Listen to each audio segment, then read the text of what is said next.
大家好，我是美食多。红豆含有特别丰富的蛋白质以及铁元素，能够益气养血，增强人体免疫力，预防缺铁性贫血，并且能够改善痛经、血燥带等等，还能够经血通畅。今天用红豆搭配它一起吃，胜过吃补药。经常吃一吃，老花眼不见了，暖胃又健脾，身体越来越健康，血压、胆固醇也下降了很多，还能够有效的滋补肝肾、补血安神。老中医使用了一辈子的养生方法，一起跟着视频来看看是怎么做的吧。首先准备适量的红豆，红豆的口感非常好，软糯香甜又好吃。平时我们做一些豆沙包，也可以放一些红豆，营养又好吃。煲汤的时候放一些红豆，是特别好的滋补佳品。红豆是豆科植物，又叫赤小豆。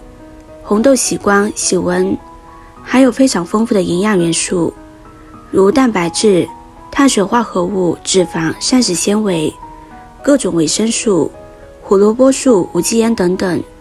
吃红豆对人体的滋补作用很高。中医很早就已经把红枣列为中药材之中。红豆的营养特别丰富，有优质蛋白、膳食纤维、维生素 E 等等。吃红豆是可以补磷的，能够促进骨骼、牙齿的健康发育，维持体能、能量代谢等等。每100克红豆里面含有138克镁。红豆也可以帮助我们补镁，维持骨骼的生长和肌肉神经的兴奋。红豆含有非常丰富的钾元素，每100克红豆就含有7.4克钾。吃红豆可以帮助我们补充钾元素，促进骨骼的生长发育。日常生活中多吃红豆能够补血美容。红豆不光营养高，口感也非常好，香甜软糯好吃。红豆清洗干净之后，加入清水浸泡着备用。再准备适量的红皮花生，我这里用的是红皮花生。红皮花生无论是口感还是营养价值都比较高，都比白皮花生高很多。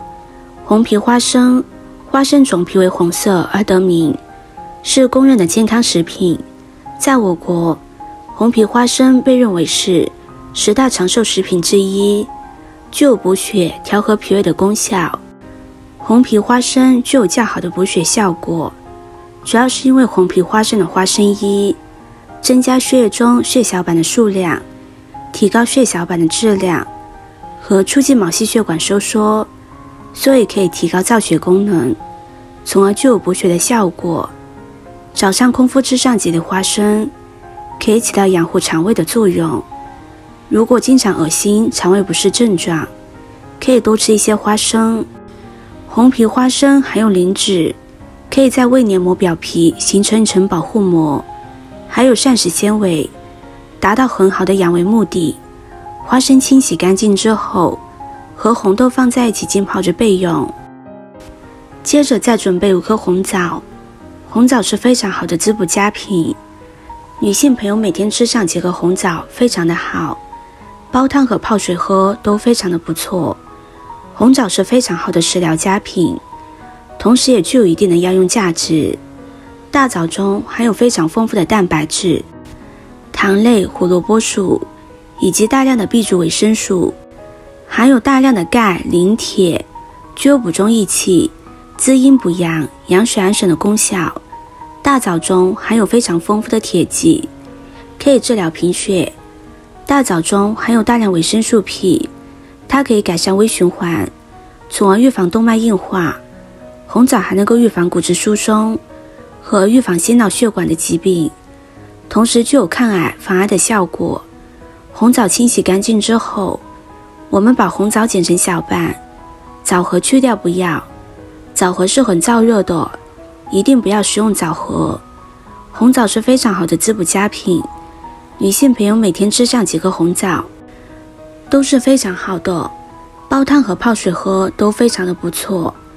我们剪红枣的时候尽量贴着果肉剪，这样不会浪费果肉，而且剪得特别干净。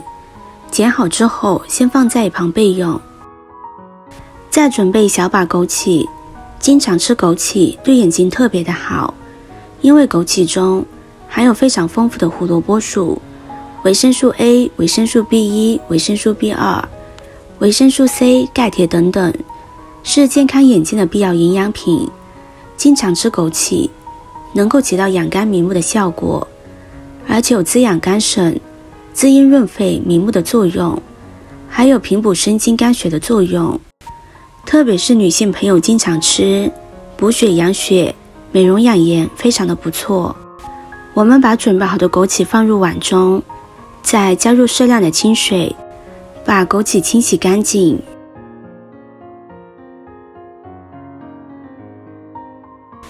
洗干净之后，把枸杞沥干水分，放在碗中备用。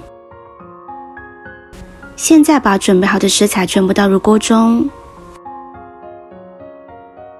再加入适量的清水，水要一次性加够，中途不要加水，中途加水会影响口感，营养也会流失。然后盖上盖子，焖煮上40分钟。朋友们、家人们，视频看到这里了，麻烦您动动您发财的小手，帮忙点一个免费的 like。对你来说只是举手之劳，对美食多来说可以高兴的睡不着觉。现在这个视频就辛苦你帮美食多点赞转发一下吧，非常感谢大家的支持和鼓励。时间到了之后，我们来看一下，食材已经煮得很软烂了，汤水煮得也特别的浓郁，像这样就可以了。营养美味又好喝的滋补汤就做好了，里面加入了红枣、红豆、花生，口感特别的好，吃上一口绵软又香甜，不用放糖，红枣是有甜味的，喝起来特别的好喝又营养。当然如果你喜欢喝比较甜一点的，也可以根据自己的口味加入适量的红糖或者是冰糖，都是可以的。这道汤女性朋友们可以多喝一些，非常的不错，既简单又好吃又美味。经常喝可以滋阴补血，因为红枣当中含有非常丰富的维生素和铁元素，对缺铁性贫血会有非常明显的作用，而且能够健脾开胃。对于消化不良、脾胃运化功能比较差的人，适当的喝红枣花生红豆汤，能够有很好的健脾开胃的功效，还能够安神助眠。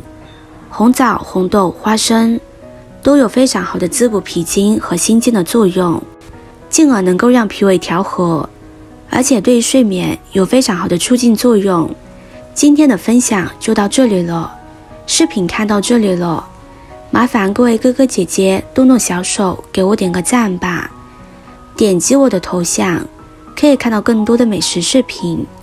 我们下个视频见啦！